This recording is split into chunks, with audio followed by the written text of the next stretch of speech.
Time-lapse shooting is where photography and videography meet. Using photography and filmmaking techniques together creates a great tool for expressing the passage of time. In this video, you will learn what time-lapse is and how it works. We'll also cover the tools needed to create time-lapse and how the still images you capture are combined to make a video.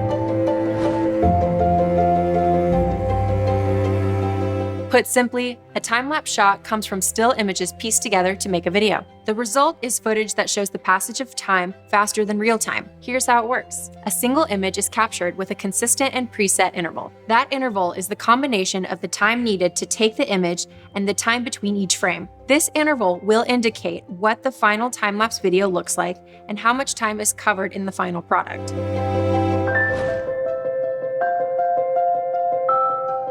To create a time-lapse, you need a camera, a tripod to keep the camera still, an intervalometer, and possibly an ND filter. An intervalometer sets the number of frames captured, the exposure time, and the time between captured frames. It can be a separate piece of equipment or it can be built into a camera. If you're shooting during the day, a neutral density, or ND filter, is a necessity. Think of them as sunglasses for your lens.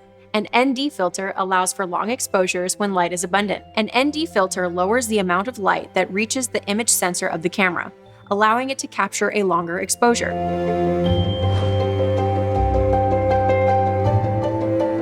Making a video from still frames requires combining them together. The number of pictures that show up in 1 second is your frame rate. The first thing you need to know is what frame rate you want the final video to be.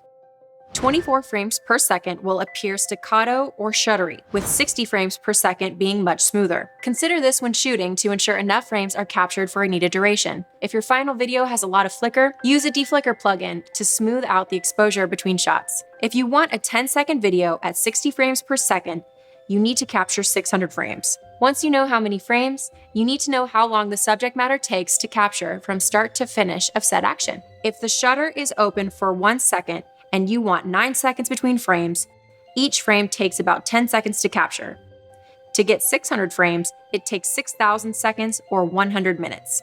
Next, decipher what the final resolution of the video will be. Most cameras shoot stills at a much higher resolution than video, so higher resolutions are possible. Keep in mind that UHD 4K is just 8.3 megapixels. To put the stills into a video clip within a video editing program, the duration of each still represents 1 frame in the timeline, with the images in chronological order. When viewed, each still frame should come together and now be a video. Export as a video from the editor, and you will have a time-lapse video.